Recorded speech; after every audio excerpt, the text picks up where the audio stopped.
يأتينكم مني هدى فمن تبع هداي فلا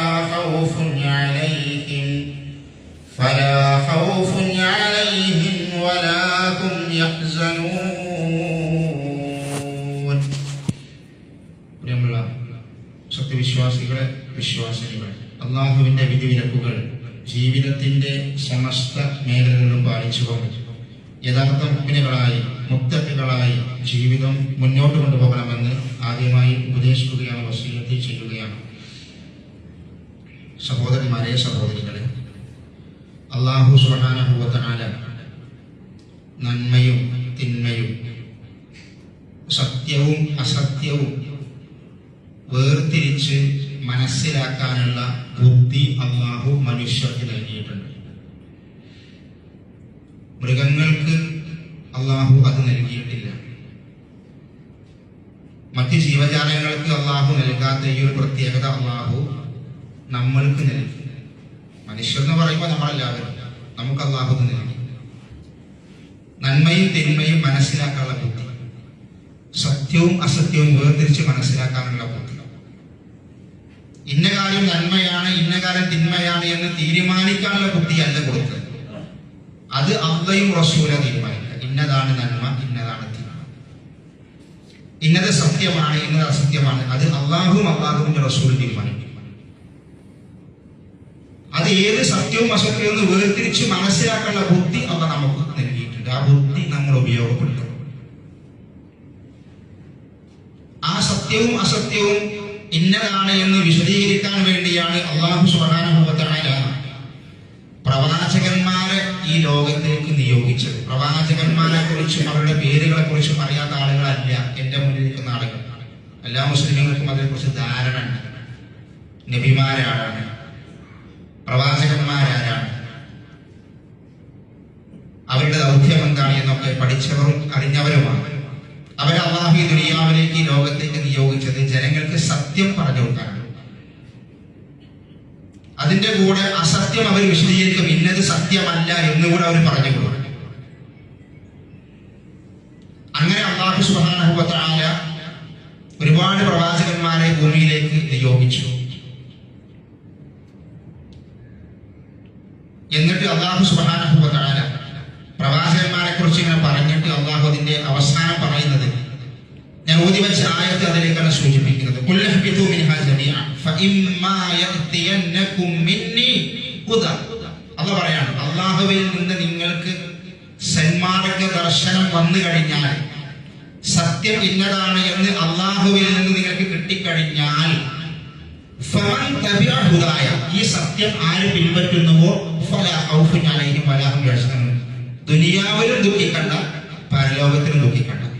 അതിന്റെ കൂടെ ദുനിയാവിലും പ്രയാസം ഉണ്ടാവില്ല, പരലോകത്തിലും പ്രയാസം ഉണ്ടാവില്ല. സത്യം പിൻപറ്റുന്ന ആളുകൾ അത് അല്ലാഹു ഇറക്കി. അത് നമുക്ക് എങ്ങനെ കിട്ടി? പ്രവാചകന്മാരിലൂടെ കിട്ടി. പ്രവാചകന്മാര് കൈമാറി, സ്വഹാബത്ത് അത് കൈമാറി തന്നു, താബഈങ്ങളും തബഈങ്ങളും കൈമാറി, മുൻഗാമികളായ മഹാരഥന്മാരായ പണ്ഡിതന്മാരിലൂടെ അതിങ്ങനെ കൈമാറി കൈമാറി വന്നു. ആ സത്യം അത് പിൻപറ്റണം. അത് പിൻപറ്റിയാലേ ആഖിറത്തിൽ ദുഃഖിക്കണ്ട, പരലോകത്ത് പ്രയാസപ്പെടണം. ഈ പ്രവാചകന്മാരെ കുറിച്ച് പറഞ്ഞിട്ട് അല്ലാഹു സുബ്ഹാനഹു വ തആല പറഞ്ഞു, അതിൽ അവസാനത്തെ പ്രവാചകനാണ് മുഹമ്മദ് മുസ്തഫ റസൂൽ കരീം സ്വല്ലല്ലാഹു അലൈഹി വസല്ലം.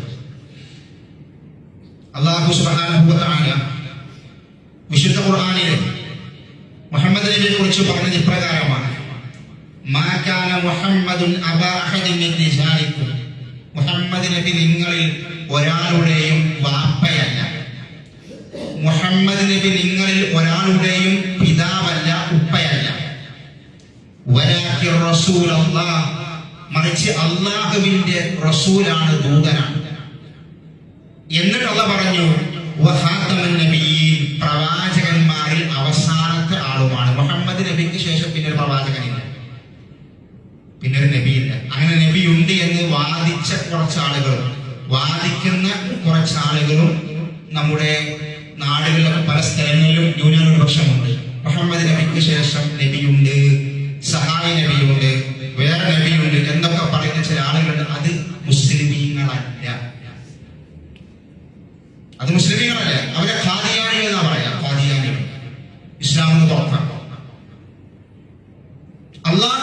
ഖുർആനിൽ പറയാണ് മുഹമ്മദ് നബി പ്രവാചകന്മാരിൽ അവസാനത്തെ പ്രവാചകനാണ്. പിന്നെ ഖുർആന്റെ ഇതിന് പറഞ്ഞ ഇസ്ലാമിന് പുറത്താണ്. ആ പ്രവാചകനെ കുറിച്ച് അല്ലാഹു സുബ്ഹാനഹു വ തആല പറഞ്ഞു, സത്യവും അസത്യവും ജനങ്ങൾക്ക് പഠിപ്പിച്ചു കൊടുക്കാൻ വേണ്ടി അല്ലാഹു നിയോഗിച്ചു. എന്നിട്ട് പറഞ്ഞു, സകല മനുഷ്യർക്കുമുള്ള ലോകത്തിന് ആകമാനമുള്ള റഹ്മത്താണ് അല്ലാഹുവിന്റെ റസൂൽ. വമാ അർസൽനാക ഇല്ലാ റഹ്മത്തൽ ലിൽ ആലമീൻ. ഈ ആയത്ത് കേൾക്കാത്തവരൊന്നും ഉണ്ടാവില്ല. ഈ ആയത്ത് കേൾക്കാത്ത ആളുകൾ ഉണ്ടാവില്ല. വമാ അർസൽനാക ഇല്ലാ റഹ്മത്തൽ ലിൽ ആലമീൻ. അല്ലാഹു പറയാ, മുഹമ്മദ് നബിയെ താങ്കളെ നാം ഈ ലോകർക്ക് കാരുണ്യമായിട്ടാണ് നിയോഗിച്ചത്. അല്ലാഹുവിന്റെ റസൂൽ റഹ്മത്താണ്, അല്ലാഹുവിന്റെ റസൂൽ ഫളലാണ്, അല്ലാഹുവിന്റെ റസൂൽ റഹ്മത്താണ്, അല്ലാഹുവിന്റെ റസൂൽ കരീം സ്വല്ലല്ലാഹു അലൈഹി വസല്ലം ബറക്കത്താണ്, അല്ലാഹുവിന്റെ റസൂൽ ഖൈറാണ്, എല്ലാമാണ്. അതൊക്കെ അല്ലാഹു വിശേഷിപ്പിച്ചിട്ടുണ്ട്. അങ്ങനെ റഹ്മത്തും കാരുണ്യവുമായിട്ട് അല്ലാഹുവിന്റെ പ്രവാചകനെ അല്ലാഹു സുബ്ഹാനഹു വ തആല ഇങ്ങോട്ട് നിയോഗിച്ചു. എന്നിട്ട് അല്ലാഹു പറഞ്ഞു, വമൻ യുതിഇല്ലാഹ വറസൂൽ. ആരൊക്കെയാണ് അല്ലാഹുവിനെയും ഈ പ്രവാചകനെയും അനുസരിക്കുന്നത് അവർ രക്ഷപ്പെട്ടു. നമ്മൾ റസൂലുള്ളാഹിന്റെ ആളുകളാണ്, അല്ലാഹുവിന്റെ ആളുകൾ പറഞ്ഞാൽ പോരാ. ഈ അല്ലാഹുവിനെയും അല്ലാഹുവിന്റെ കൂടെ ചേർത്ത് പറയണം. അല്ലാഹുവിന്റെ പ്രവാചകനെയും ആര് അനുസരിക്കുന്നുവോ അവര് രക്ഷപ്പെട്ടു. അതിൽ നിന്ന് ആര് പിന്തിരിയുന്നുവോ അവര് വഴികേടിലാണ് എന്ന് അല്ലാഹുവിന്റെ റസൂല് ഹദീസിൽ, വിശുദ്ധ ഖുർആൻ അല്ലാഹുവിന്റെ റസൂൽ വിശദീക ഹദീസിൽ പറയണം. ആ പ്രവാചകനെ പിൻപറ്റൽ നമുക്ക് നിർബന്ധമാണ്. ആ പ്രവാചകനെ സ്നേഹിക്കൽ നമുക്ക് നിർബന്ധമാണ്. ഒരാൾ ഒരു മുസ്ലിം ആവണമെങ്കിൽ പ്രവാചകനെ സ്നേഹിക്കൽ നിർബന്ധമാണ്. ഒരാൾ ഒരു മുഅ്മിനാവണമെങ്കിൽ പ്രവാചകനെ സ്നേഹിക്കൽ നിർബന്ധമാണ്. അതെന്താ അങ്ങനെ? ഖുർആൻ അങ്ങനെ പഠിപ്പിച്ചു, ഹദീസ് അങ്ങനെ പഠിപ്പിച്ചു. പ്രവാചകൻ മുഹമ്മദ് മുസ്തഫ റസൂൽ കരീം സ്വല്ലല്ലാഹു അലൈഹി വസല്ലമയെ സ്നേഹിക്കാത്തവൻ മുഅ്മിനല്ല, അവൻ മുസ്ലിമല്ല, അവൻ ഇസ്ലാമിൽ നിന്ന് പുറത്താണ്. അത് ഖുർആന്റെ നസ്വാണ്, ഹദീസിന്റെ നസ്വാണ്. സൂറത്ത് തൗബയിൽ അല്ലാഹു സുബ്ഹാനഹു വ തആല കുറേ കാര്യങ്ങൾ എണ്ണി പറഞ്ഞു. അല്ലാഹു എന്താ എണ്ണി പറഞ്ഞത്? ആയത്ത് വിശാലമായ ആയത്താണ്, പലപ്പോഴും നമ്മൾ കേൾക്കാറുള്ള ഒരു ആയത്താണ്. എങ്ങനെ സ്നേഹിക്കണം എന്ന് പറയണം. റസൂലുള്ളാഹിനെ എങ്ങനെ സ്നേഹിക്കണം? മാതാപിതാക്കളെക്കാൾ, നമ്മുടെ ഉമ്മയും വാപ്പയും നമുക്ക് എത്ര ഇഷ്ടമാണ്, അവരെക്കാൾ നബിയെ സ്നേഹിക്കണം. നമ്മുടെ മക്കൾ, കാലിന്റെ കഷ്ണമാണ് മക്കൾ, അവരെക്കാൾ നബിയെ സ്നേഹിക്കണം. നമ്മുടെ സമ്പത്തില്ലെങ്കിൽ ജീവിക്കാൻ പ്രയാസം, സമ്പത്തിന് വേണ്ടിയ മനുഷ്യന്മാരെ നട്ടോടുള്ളത്, അതിനേക്കാൾ നബിയെ സ്നേഹിക്കണം എന്ന് പറഞ്ഞു. ലോകത്തുള്ള സകല വസ്തുക്കളെക്കാളും നബിയെ സ്നേഹിക്കണം എന്ന് പറഞ്ഞു. അല്ല, നമുക്കാണ് ഒന്നാമത്തെ. നമ്മുടെ ശരീരത്തെക്കാൾ നമ്മൾ അല്ലാഹുവിന്റെ റസൂലിനെ സ്നേഹിക്കണം. അങ്ങനെ സ്നേഹിക്കുന്നത് വരെ നിങ്ങൾ മുസ്ലിമും അല്ല, മുഅ്മിനും അല്ല. അങ്ങനെ സ്നേഹിച്ചിട്ടില്ലെങ്കിൽ എന്താ? അല്ലാഹു പറഞ്ഞു, അല്ലാഹുവിന്റെ ശിക്ഷകൾ ഭയപ്പെട്ടു. നിങ്ങളെക്കാൾ നിങ്ങൾ അല്ലാഹുവിനെ സ്നേഹിക്കുന്ന, അല്ലാഹുവിന്റെ റസൂലിനെ സ്നേഹിക്കുന്നില്ലെങ്കിൽ അല്ലാഹുവിന്റെ ശിക്ഷ ഭയപ്പെട്ടു. അല്ലാഹു ഖുർആനിൽ പഠിപ്പിച്ചതാണ്. അഷ്റഫുൽ ഖൽഖാണ്, ഖലീലുള്ളയാണ്. ഇബ്രാഹിം നബി മാത്രമല്ല ഖലീലുള്ള, മുഹമ്മദ് നബിയും ഖലീലുള്ളയാണ്. അല്ലാഹു അത്രയും സ്ഥാനം നൽകിയിട്ടുണ്ട്. ആ പ്രവാചകനെ സ്നേഹിക്കണമെന്നത് അല്ലാഹുവിന്റെയും അല്ലാഹുവിന്റെ പ്രവാചകന്റെയും കൽപ്പനയാണ്. അല്ലാഹുവിന്റെ പ്രവാചകൻ സ്വയസമയെ കുറിച്ച് അല്ലാഹുവിന്റെ റസൂൽ തന്നെ വിശദീകരിക്കുകയാണ്. എന്താ റസൂലിന്റെ പ്രത്യേകത? ഖിയാമത്ത് നാൾ സംഭവിക്കും. എല്ലാവരും മരിക്കും, ഓരോരുത്തരും മരണപ്പെട്ടു പോകും. നമ്മുടെ കൂട്ടത്തിൽ എത്ര ആൾ മരണപ്പെട്ടു പോയി? ഓരോ ദിവസങ്ങളിൽ നമ്മുടെ നാട്ടിലൊക്കെ പല ആളുകൾ മരണപ്പെട്ടു പോയിക്കൊണ്ടിരിക്കുകയാണ്. കുടുംബത്തില്, വീട്ടില്, വേണ്ടപ്പെട്ടവര് മരണപ്പെട്ടു പോയിക്കൊണ്ടിരിക്കുക. അങ്ങനെ മരണപ്പെട്ടു പോയി ലോകം അവസാനിക്കും. അതിന് ഖിയാമത്ത് നാൾ പറയാം, ലോകം അവസാനിക്കും. അപ്പൊ എന്താ? ആ സമയത്തുള്ള എല്ലാവരും ഖിയാമത്ത് നാളിൽ എല്ലാവരും മരണപ്പെട്ടു പോകും. ഖിയാമത്ത് നാൾ സംഭവിക്കുന്ന അന്ന് ലോകത്ത് ആരൊക്കെ ഉണ്ടോ അവരൊക്കെ മരണപ്പെട്ടു പോകും. എല്ലാവരും മരണപ്പെട്ടു പോകും. ഈ ഖിയാമത്ത് നാൾ എങ്ങനെ സംഭവിക്കുക? ഇസ്രാഫീൽ എന്ന് പറഞ്ഞ മലക്കുണ്ടല്ലോ, ഈ മലക്ക് കാഹളത്തിൽ ഊതണം. ഇസ്രാഫീൽ എന്ന് പറഞ്ഞ മലക്ക് കാഹളത്തിൽ ഊതും.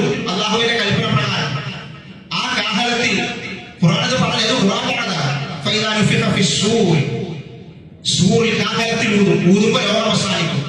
അത് അല്ലാഹു ഓർഡർ കൊടുക്കുമ്പോഴാണ് ഊതുക. അപ്പൊ എല്ലാവരും മരിക്കും, എല്ലാ ജീവജാലങ്ങളും നശിക്കും. അപ്പൊ ഈ ഊതിയ മലക്കും അതോടുകൂടി മരണപ്പെടും. അതും അവിടെ അവസാനിച്ചു. പിന്നെ ആരെ ഈ ദുനിയ ഈ ലോകത്ത് ആരെ ബാക്കിയുണ്ടാവുക?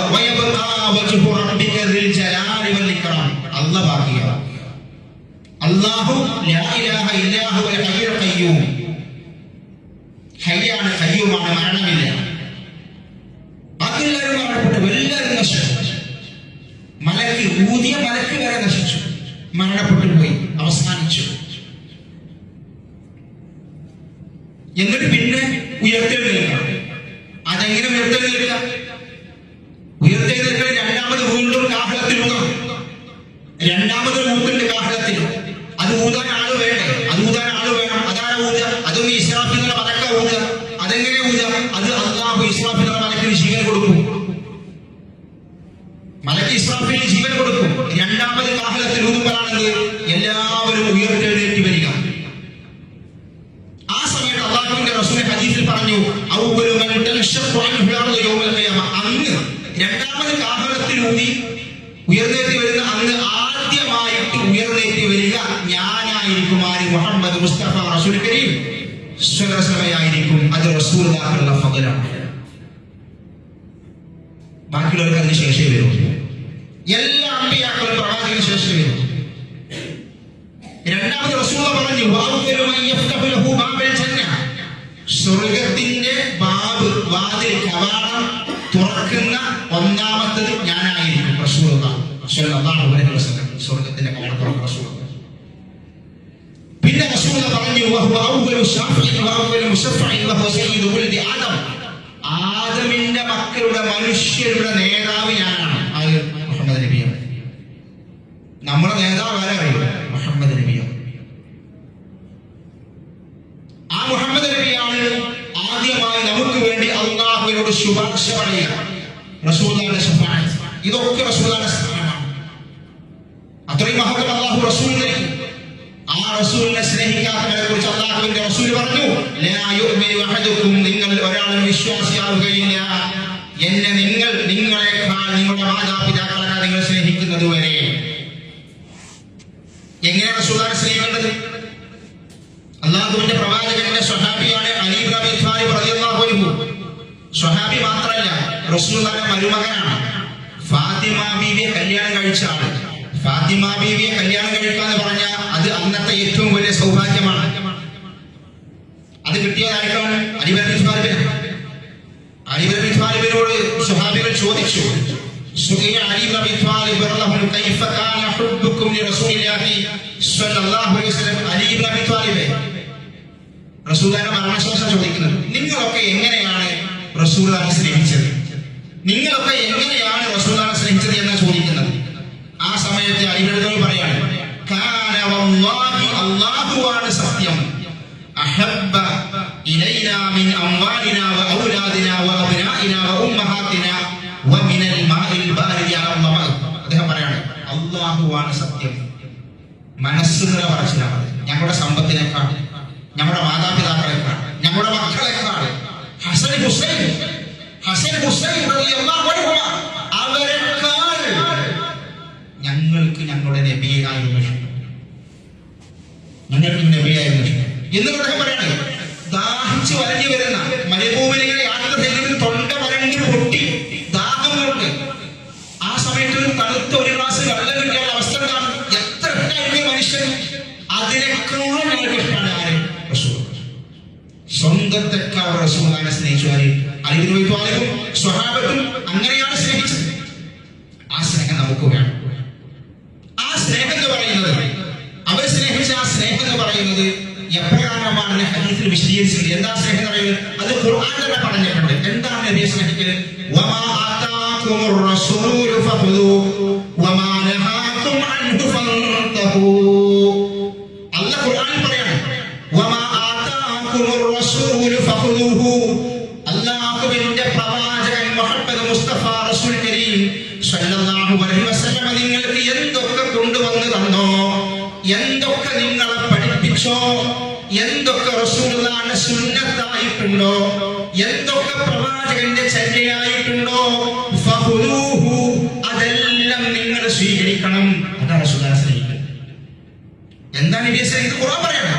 എങ്ങനെ നബിയെ സ്നേഹിക്കൽ? അല്ലാഹുവിന്റെ റസൂൽ എന്തൊക്കെ പഠിപ്പിച്ചോ, റസൂലുള്ളാഹിന്റെ സുന്നത്ത് എന്താണോ അതൊക്കെ നിങ്ങൾ പിൻപറ്റണം. റസൂലുള്ളാഹി എന്തൊക്കെ വിരോധിച്ചോ അതിൽ നിന്നെല്ലാം മാറി നിൽക്കണം. റസൂലുള്ളാഹി എന്തൊക്കെ ഹറാമാണെന്ന് പറഞ്ഞോ, എന്തൊക്കെ തിന്മയാണെന്ന് പറഞ്ഞോ അതിനൊക്കെ മാറി നിൽക്കണം. അതാണ് പ്രവാചകനെ സ്നേഹിക്കുന്നത്. അതാണ് റസൂലുള്ളാഹിനെ സ്നേഹിക്കുന്നത്. ശരീരം കൊണ്ട് സ്നേഹിക്കണം, മനസ്സുകൊണ്ട് സ്നേഹിക്കണം, കർമ്മം കൊണ്ട് സ്നേഹിക്കണം.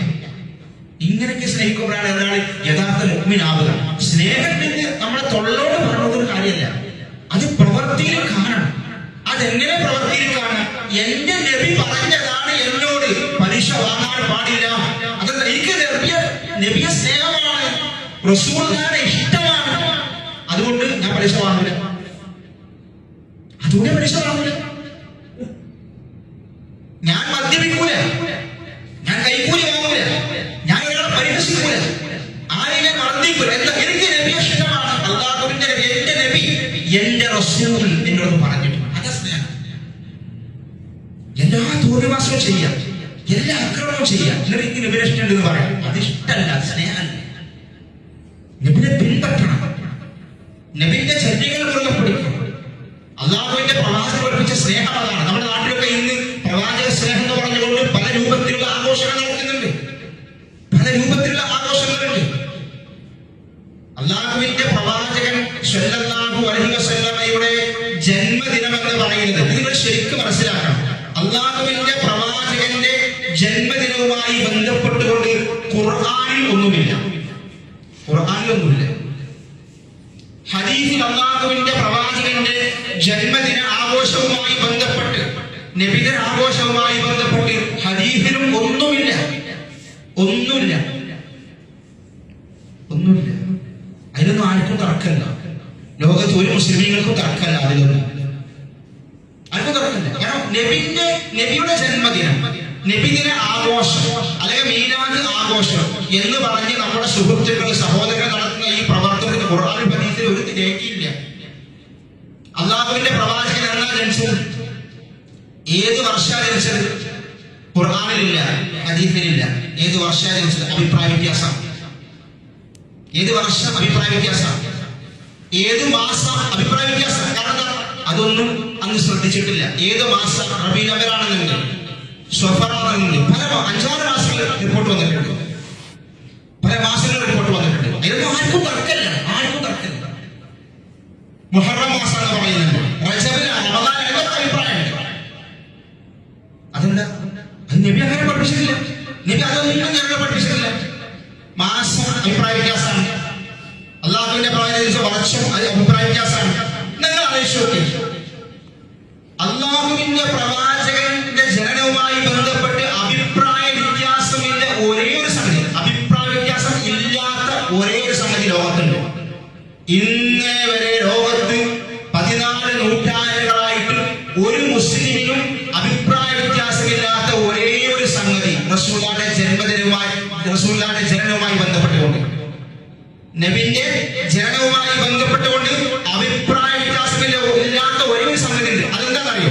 അല്ലാഹുവിന്റെ പ്രവാചകൻ ജനിച്ച തിങ്കളാഴ്ചയാണ്. ആർക്കും അഭിപ്രായ വ്യത്യാസമല്ല. അതെന്താ? അത് റസൂലുള്ളാഹിയുടെ ഹദീസുണ്ട്, സ്വല്ലല്ലാഹു അലൈഹി വസല്ലം. എന്താ? അല്ലാഹുവിന്റെ റസൂൽ തിങ്കളാഴ്ചയാണ് ജനിച്ചത്, തിങ്കളാഴ്ചയാണ് ജനിച്ചത്. ഡേറ്റ് അറിയില്ല, അതിൽ അഭിപ്രായ വ്യത്യാസങ്ങളാണ്, മാസത്തിൽ അഭിപ്രായ വ്യത്യാസങ്ങളാണ്, അതേപോലെ തന്നെ വർഷത്തിൽ അഭിപ്രായ വ്യത്യാസങ്ങളാണ്. പക്ഷെ ദിവസം റസൂൽ പഠിപ്പിച്ചു. ഏത് ദിവസങ്ങൾ? തിങ്കളാഴ്ച റസൂൽ കണിശമായി പറഞ്ഞു, ഞാൻ ജനിച്ചത് തിങ്കളാഴ്ച എന്ന് റസൂൽ പറഞ്ഞു. ഇമാം മുസ്ലിമിന്റെ ഹദീസിൽ റസൂൽ പറയണം, അല്ലാഹുവിന്റെ പ്രവാചകൻ സ്വല്ലല്ലാഹു അലൈഹി വസല്ലമയോട് തിങ്കളാഴ്ച ദിവസം നോമ്പെടുക്കാറുണ്ട് റസൂലുള്ളാഹ്. തിങ്കളാഴ്ച ദിവസം നോമ്പെടുക്കുന്നത് എന്തുകൊണ്ടാണ് എന്ന് സ്വഹാബികൾ ചോദിച്ചു നബിയോട്. തിങ്കളാഴ്ച നോമ്പ് നമ്മളൊക്കെ എടുക്കുന്നുണ്ടല്ലോ, എടുക്കുന്ന ആളുകളുണ്ട്. തിങ്കളാഴ്ചയും വ്യാഴാഴ്ചയും സുന്നത്ത് നോമ്പുണ്ട്, അതൊക്കെ എടുക്കാറുണ്ടോ? മരിക്കുന്നതിന് മുൻപേ ഈ സുന്നത്തൊക്കെ ഇടയ്ക്ക് നമ്മൾ എടുത്ത് ശീലിക്കണം. നമ്മളല്ലാതെ വേറെ ആരും എടുക്കാണ്ടാവില്ല. റമദാനിൽ മാത്രം അവലംബിക്കണം. ഇതൊക്കെ എടുക്കുന്നത് എന്ന് പറയുമ്പോൾ നമുക്ക് നമ്മുടെ പാപങ്ങൾ പൊറുപ്പിക്കാനും റമദാനിലെ നോമ്പിന്റെ ഇതൊക്കെ പരിഹരിക്കാനും നല്ലത്. ഇടയ്ക്കൊക്കെ തിങ്കൾ വ്യാഴാഴ്ച സുന്നത്തോമ്പ് കിട്ടും. ഈ തിങ്കളാഴ്ച സുന്നത്തോമ്പ് എന്താ ചോദിച്ചു നബിയോട്, ഇത് എന്തിനാ നോക്കുന്നത്? അപ്പൊ അല്ലാഹുവിന്റെ റസൂൽ മറുപടി പറയണത് ഫീഹി ഉലിതു, അന്നാണ് ഞാൻ ജനിച്ചത്, തിങ്കളാഴ്ച ഞാൻ ജനിച്ചത്. അപ്പൊ തിങ്കളാഴ്ച നോമ്പിന്റെ പ്രത്യേകത എന്താ? അല്ലാഹു റസൂൽ ജനിച്ച ദിവസമാണ്. എല്ലാ ആഴ്ചകളും എത്ര ആൾക്കാർ നോമ്പെടുക്കുന്നുണ്ട്? അല്ലാഹുവിന്റെ റസൂൽ സംശയമില്ലാതെ ഹദീസിൽ പഠിപ്പിച്ച ആർക്കും തർക്കമില്ലാത്തൊരു വിഷയമാണ് തിങ്കളാഴ്ച നോമ്പ്. എന്തിനാണ്? നബി ജനിച്ച ദിവസമാണ്. എല്ലാ ആഴ്ചയിലും എത്ര ആളുകൾ? ഇതാണ് നബിയുടെ സ്നേഹം, ഇതാണ് റസൂൽ, ഇതാണ് പ്രവാചക സ്നേഹം. തിങ്കളാഴ്ച നോമ്പെടുക്കുക. തിങ്കളാഴ്ച നോമ്പെടുക്കുന്ന വിശ്വാസികൾ പറയാം, എന്തുകൊണ്ടാണ് നോമ്പെടുക്കുന്നത്? എനിക്ക് നബി ഇഷ്ടമാണ്, എനിക്ക് നബിയോട് സ്നേഹമാണ്, എന്റെ നേതാവിനോട് സ്നേഹമാണ്, അതുകൊണ്ട് ഞാൻ നോമ്പെടുക്കുന്നു. അതുകൊണ്ട് സഹോദരന്മാരെ, സഹോദരികളെ, അല്ലാഹുവിന്റെ പ്രവാചകൻ പഠിപ്പിച്ചത് തിങ്കളാഴ്ച നോമ്പ് എന്ന് പറഞ്ഞാൽ അല്ലാഹുവിന്റെ റസൂലിനെ സ്നേഹിക്കുന്ന നോമ്പാണ്. ഇതാണ് റസൂലുള്ളാഹി പഠിച്ചത്. ഈ ദിവസം റസൂലുള്ളാഹിനെ സ്നേഹിക്കുന്ന ആൾക്കാർ എല്ലാ ആഴ്ചയും തിങ്കളാഴ്ച സുന്നത്ത് നോമ്പ് എടുക്കാം. ഇതല്ലാതെ ഇതിന് പകരമായി നമ്മൾ ആഘോഷങ്ങൾ സംഘടിപ്പിച്ച് കഴിവിന്റെ പരമാവധി പലതരത്തിലുള്ള വെറൈറ്റി ഫുഡുകൾ ഉണ്ടാക്കി, ഭക്ഷണങ്ങളും പാനീയങ്ങളും ഉണ്ടാക്കിയിട്ട് അത് നാടുകളിൽ ഇങ്ങനെ കൊടുക്കുക എന്നുള്ളത് നബിന്റെ ചര്യയാണ്. റസൂലുള്ളാഹി ഇതൊന്നും ആവശ്യമില്ല. എന്തിനാ നോമ്പെടുത്ത്? നബി ജനിച്ച ദിവസമായതുകൊണ്ട്. ഇതിന്റെ ഒരു വൈരുദ്ധ്യം നോക്കാൻ നമ്മൾ ഈ ഹദീസിൽ ആർക്കും സംശയമില്ലാത്തതാണ്. അതുകൊണ്ട് സഹോദരന്മാരെ, സഹോദരികളെ, അല്ലാഹുവിന്റെ റസൂലിനെ സ്നേഹിക്കുന്നവരാണെങ്കിൽ നമ്മൾ എന്ത് ചെയ്യാറുള്ളത്? അല്ലാഹുവിന്റെ റസൂൽ പഠിപ്പിക്കാത്ത മാർഗങ്ങൾ ചെയ്യാതെ റസൂലിന്റെ സുന്നത്ത് പിൻപറ്റി. റസൂലിന്റെ സ്വഹാബത്ത് അങ്ങനത്തെ ഒന്നും പഠിപ്പിച്ചിട്ടില്ല. അല്ലാഹുവിന്റെ റസൂലിന്റെ സ്വഹാബികൾ അവർ എത്ര റസൂലിനെ സ്നേഹിച്ചു ഹദീസിൽ കാണാൻ കഴിയും. അല്ലാഹുവിന്റെ പ്രവാചകന്റെ സ്വഹാബികളെ കുറിച്ച്, അല്ലാഹുവിന്റെ റസൂലുള്ളാഹിന്റെ സ്വഹാബികളെ കുറിച്ച് ഹദീസിൽ പറയാണ്. ഒരു സ്ത്രീ, ഉഹദ് യുദ്ധത്തിന്റെ സന്ദർഭമാണ്. ഒരു സ്ത്രീ ഉസീബത്ത് ഇംറഅത്തുൻ മിൻ ബനീ ദീനാർ ബിസ്തിശ്ഹാദി സൗജിഹാ വഅഖിഹാ വഅബീഹാ. ഉഹദ് യുദ്ധത്തിന്റെ അന്ന് റസൂലുള്ളാഹി കൊല്ലപ്പെട്ടു എന്ന് പറഞ്ഞൊരു വാർത്ത വരണം. റസൂലുള്ളാഹി കൊല്ലപ്പെട്ടു എന്ന് പറഞ്ഞ മുനാഫിഖുകൾ ഉണ്ടാക്കിയ വാർത്തയാണ്, മുസ്ലിമീങ്ങളെ പേടിപ്പിക്കാൻ. ആ യുദ്ധത്തിൽ ഒരു സ്ത്രീയുടെ ഭർത്താവും അവരുടെ സഹോദരിയും അവരുടെ പിതാവും കൊല്ലപ്പെട്ടു. ഉഹദ് യുദ്ധത്തിൽ ആ സ്ത്രീയുടെ ഭർത്താവും സഹോദരി പിതാവും മൂന്നാൾ മരണപ്പെട്ടു. ഈ വാർത്ത ഈ സ്ത്രീയോട് പറഞ്ഞപ്പോ കാലത്ത് ഈ സ്ത്രീ തിരിച്ചു ചോദ്യം ചോദിച്ചു, അല്ലാഹുവിന്റെ റസൂലിന് വല്ലതും സംഭവിച്ചോ? ബാപ്പ മരിച്ചതാ കിട്ടിയ വിവരം, ഭർത്താവ് മരിച്ചതാ കിട്ടിയ വിവരം, സുഹൃത്ത് ആങ്ങള മരിച്ചു. അപ്പൊ ചോദ്യം എന്താണെയോ, നബിക്ക് വല്ലതും സംഭവിച്ചോ? അതാ ഞാൻ പറഞ്ഞത്. എന്തായാലും നമ്മളെക്കാൾ നബിയെ സ്നേഹിക്കണം, ഭർത്താവിനേക്കാൾ ഭാര്യയേക്കാൾ മക്കളെക്കാൾ നബിയെ സ്നേഹിക്കണം. അവർ ചോദ്യമാണ്, അതല്ല എനിക്ക് അറിയേണ്ടത്, നബിക്ക് വല്ലതും സംഭവിച്ചോ? നമ്മൾ ആലോചിച്ചു, നമ്മുടെ മനസ്സിൽ അങ്ങനത്തെ സ്നേഹം ഉണ്ടോ? എന്നിട്ട് ഈ സ്ത്രീയെ കുറിച്ച് പറയാണ്. അവരോട് പറഞ്ഞു, സ്വഹാബികളെ അവരോട് പറഞ്ഞു കൊടുത്തു, ഇല്ല നബിക്കൊന്നും സംഭവിച്ചിട്ടില്ല എന്ന് പറഞ്ഞു. അപ്പൊ അവര് പറയാം, അവര് പറഞ്ഞു, പോരാ, എനിക്ക് നബിനെ നേരിൽ കണ്ടാലും വിശ്വസിക്കും, എനിക്ക് നബിനെ കാണാനാണ്. അവര് നബിനെ ചൂണ്ടി കാണിച്ചു കൊടുത്തു. കാണിച്ചു കൊടുത്തപ്പോ ഈ സ്ത്രീ റസൂലുള്ളാഹിയോട് പറയാണ്, ഈ സ്ത്രീ പറയാണ്, അല്ലാഹുവിന്റെ റസൂലേ, അല്ലാഹുവിന്റെ റസൂലേ, അങ്ങയെ തട്ടിച്ചു നോക്കുമ്പോൾ ബാക്കി എല്ലാ അപകടങ്ങളും എനിക്ക് നിസ്സാരമാണ്. റസൂലുള്ളാഹിക്ക് ഒന്നും സംഭവിച്ചില്ലല്ലോ, എന്നാൽ എനിക്കൊരു പ്രശ്നമാണ്. എന്താ? ഭർത്താവ് പോയി, വാപ്പ പോയി, ആങ്ങളെ പോയി, നബിക്കൊന്നും പറ്റില്ലല്ലോ, ഒരു കുഴപ്പമില്ല. ഇതാണ് മനസ്സിലെ സ്നേഹം. നമ്മുടെ കുടുംബത്തിലുള്ള റസൂലിനെ സ്നേഹിക്കുന്ന സ്നേഹമാണ്.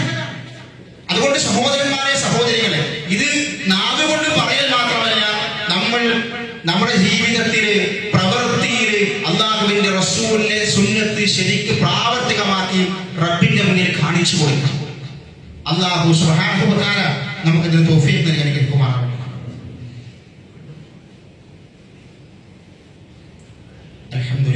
അൽഹംദുലില്ലാഹിൽ വാഹിദിൽ ഖഹാർ അൽ അസീസുൽ ഗഫാർ മുകബ്ബിറുൽ ലൈലി വൻ നഹാർ അമ്മാ ബഅദ് ഇത്തഖുല്ലാഹ ഇബാദല്ലാഹ്. ഒരിക്കൽ കൂടി അല്ലാഹുവിന്റെ വിധിവിലക്കുകൾ ജീവിതത്തിന്റെ സമസ്ത മേഖലകളും പാലിച്ചുകൊണ്ട് യഥാർത്ഥ മുഖ്യകളായി മുക്തകളായി ജീവിതം മുന്നോട്ട് കൊണ്ടുപോകണമെന്ന് ഉപദേശിക്കുകയാണ് വസീയത്തെ ചെയ്യുക. സഹോദരന്മാരെ സഹോദരികളെ, അള്ളാഹുവിൻ്റെ ഖുർആനിലെ സൂറത്തുൽ അഹ്സാബിൽ സൂറത്തുൽ നിസാഇൽ അല്ലാഹു സുബ്ഹാനഹു വ തആല പറയുന്ന ആയത്താണ് ومن يشاقق الرسول من بعد ما تبين له الهدى ويتبع غير سبيل المؤمنين. അല്ലാഹുവിന്റെ റസൂല് ഇന്നതാണ് സത്യം, ഇന്നതാണ് നിങ്ങൾ ചെയ്യേണ്ടത് എന്ന് കാണിച്ചു തന്നതിന് ശേഷം റസൂലുള്ളാഹിയുടെ ആ ശരീരം പിൻപറ്റാതെ വേറെ വല്ല മാർഗവും നിങ്ങൾ പിൻപറ്റുകയാണെങ്കിൽ അത് അപകടമാണ്. നമ്മൾ എന്ത് കാര്യം ചെയ്യുമ്പോഴേ റസൂലുള്ളാഹിന്റെ ശരീരമുണ്ടോ ഹദീസിലുണ്ടോ ഇത് ഇസ്ലാമിൽപ്പെട്ടതാണോ എന്ന് ആലോചിക്കാതെ മതപരമായി ഒരു സംഗതിയും ചെയ്യരുത്. ഭൗതികമായിട്ട് നമുക്ക് പലതും ചെയ്യും. അല്ലാഹുവിന്റെ റസൂല് ഹറാമല്ലാന്ന് വിലക്കിയതൊക്കെ നമുക്ക് എന്ത് ചെയ്യാം, നമുക്ക് ചെയ്യാം. നമ്മുടെ വീടുണ്ടാക്കൽ, നമ്മുടെ ജോലി, എന്തും റസൂൽ ഹറാമല്ലാന്ന് ഒക്കെ നമുക്ക് ചെയ്യാം. മതത്തിന്റെ വിഷയത്തിൽ റസൂൽ പഠിപ്പിച്ചതേ ചെയ്യാൻ പറ്റും. അതല്ലാത്ത മാർഗം സ്വീകരിച്ചാൽ അത് അവസാനം നരകത്തിൽ കത്ത് നമ്മൾ പ്രത്യേകം ശ്രദ്ധിക്കണം. അത് പറയാനുള്ള കാരണതാണ് അള്ളാഹുവിന്റെ പ്രവാചകനെ സ്നേഹിക്കുന്നു എന്ന രൂപേണ നമ്മുടെ സഹോദരങ്ങൾ പുറത്തുള്ള ആൾക്കാരല്ല, നമ്മുടെ വാപ്പ, നമ്മുടെ ഉമ്മ, നമ്മുടെ ആങ്ങളമാര്, സഹോദരിമാര്, സുഹൃത്തുക്കള്, നാട്ടുകാർ, ഇവരാണ് നമ്മുടെ സ്വന്തം ആൾക്കാരാണ്. ഒരു ഇസ്ലാമിൽ നിന്ന് പുറത്തു പോയതല്ല, ഒരാളും കാഫിര്യങ്ങളല്ല, നമ്മുടെ സ്വന്തം ആൾക്കാരാണ്. അവര് ദീനാണെന്ന് വിചാരിച്ചിട്ടാണ് എന്താ പറയുക ഈ നബിദിനം ആഘോഷിക്കണം. ദീനാന്ന് വിചാരിച്ചത്, ദീനല്ലെങ്കിൽ ഒരു ദീനല്ല ഒരു ബോധ്യപ്പെട്ട ഒരു ചെയ്യൂല. ഇത് ദീനാണ്, സ്വർഗത്തിലുള്ള മാർഗം വിചാരിച്ചത് ആഘോഷിക്കണം. നമ്മൾ അവരോട് പറഞ്ഞു കൊടുക്കണം, അവർക്ക് ബോധ്യപ്പെടുത്തിയിട്ടുള്ളത് ഇത് സ്വർഗത്തിലുള്ള മാർഗമല്ല, ഇത് ദീനല്ല. കാരണം നബി ആഘോഷിക്കുന്നില്ല. നബി എത്ര കാലം ജീവിച്ചു? സിദ്ദീഖുൽ അക്ബർ, ഉമറുൽ ഫാറൂഖ്, ഉസ്മാൻ, അലി റളിയല്ലാഹു അൻഹു ഇവരൊക്കെ ആഘോഷിക്കുന്നില്ല. ഇത് നമ്മൾ പറഞ്ഞു കൊടുക്കണം. ഖുർആനിലെ സൂറത്തുൽ കഹ്ഫ്, വെള്ളിയാഴ്ച മുതൽ സുന്നത്ത സൂറത്തുൽ കഹ്ഫ്, അതിന്റെ അവസാനത്തിൽ കുറച്ച് ആയത്ത്, അതിലൊരു ആയത്താണ് എന്തറിയോ, ഖുൽ ഹൽ നുനബ്ബിഉകും ബിൽ അഹ്സനീന അഅമാല അല്ലദീന വല്ല സഅയ്ഹും ഫിൽ ഹയാത്തി ദുനിയ വഹും യഹ്സബൂന അന്നഹും യുഹ്സിനൂന സുനഅ. ചില ആളുകളുണ്ട്, അവർ ഈ ദുനിയാവിൽ കുറെ കാര്യങ്ങൾ ചെയ്യും. ചെയ്യണം എന്തിനാണ് പറയുന്നത്? നല്ല കാര്യം വിചാരിച്ച ചെയ്യണം, നന്മയാണെന്ന് വിചാരിച്ച് ചെയ്യാം. അല്ലാഹ് പറയണം കൂലി കിട്ടുന്ന കാര്യം വിചാരിച്ച ചെയ്യണത്. പക്ഷെ അല്ലാഹ് കൂലി കൊടുക്കൂല. കാരണം എന്താ? അല്ലാഹ് പഠിപ്പിച്ചതല്ല, പ്രതിഫലമുള്ള കാര്യം ചെയ്യണം. ആ കൂട്ടത്തിലാണ് നമ്മുടെ സുഹൃത്തുക്കൾ ആഘോഷിക്കുന്ന ഈ മീലാദാഘോഷവും ജന്മദിനാഘോഷവും റസൂൽ പഠിപ്പിച്ചിട്ടില്ല, സ്വഹാബത്ത് പഠിപ്പിച്ചിട്ടില്ല. എന്തൊരു സന്തോഷം, നമുക്കൊക്കെ ആഘോഷിച്ചൂടെ? ഇതൊരു നല്ല കാര്യം. കാരണം എല്ലാവർക്കും അന്ന് പിന്നെ യഥേഷ്ടം പുതിയ വസ്ത്രങ്ങൾ ധരിച്ച് ഭക്ഷണം കഴിച്ച് ആഘോഷിക്കാൻ ആർക്കാ താല്പര്യമില്ലാത്തത്? ഒരു ആഘോഷം ആർക്കാ താല്പര്യമില്ല? പക്ഷെ നമ്മുടെ പരലോകം ആഗ്രഹിക്കണം. നമ്മുടെ മുസ്ലിമീങ്ങളാണ്, നമുക്ക് രണ്ടാഘോഷമുണ്ട്. ചെറിയ പെരുന്നാളും വലിയ പെരുന്നാൾ. മതത്തിൽ അത്രേ ഉള്ളൂ രണ്ടാഘോഷം, അതിനപ്പുറത്ത് ഒരു ആഘോഷം നമുക്കില്ല. ഇസ്ലാമിൽ അത്രയേ ഉള്ളൂ. അതുകൊണ്ട് സഹോദരന്മാരെ സഹോദരികളെ, ഇത് നമ്മൾ പ്രത്യേകം ശ്രദ്ധിക്കുക. നമ്മുടെ കർമ്മങ്ങൾ കൊണ്ട്, നമ്മൾ തെറ്റായ കർമ്മങ്ങൾ കൊണ്ട്, നല്ലതാണെന്ന് വിചാരിച്ചിട്ട് ചെയ്യുന്ന കുറെ കർമ്മങ്ങളുണ്ട്, അത് തെറ്റായിരിക്കും. അത് ശരിക്കും പരിശോധിക്കണം. അങ്ങനെ തെറ്റായ കർമ്മങ്ങൾ ചെയ്ത് ഒരിക്കലും തന്നെ അള്ളാഹുവിന്റെ ദേഷ്യവും കോപവും നമ്മൾ വാങ്ങാൻ പാടില്ല. അള്ളാഹു സുബ്ഹാനഹു വ തആല നമ്മളെ കാത്തുരക്ഷിക്കുമാറാവട്ടെ. اللهم اغفر للمؤمنين والمؤمنات والمسلمين والمسلمات الأحياء منهم والأموات إنك مجيب الدعوات يا قاضي الحاجات. اللهم أجرنا من النار، اللهم أجرنا من النار. اللهم أعز الإسلام والمسلمين وأذل الشرك والمشركين. اللهم يا مقلب القلوب ثبت قلوبنا على دينك. اللهم توفنا مسلما والحقنا بالصالحين. ربنا آتنا في الدنيا حسنة وفي الآخرة حسنة وقنا عذاب النار. آمين آمين برحمتك يا أرحم الراحمين والحمد لله رب العالمين.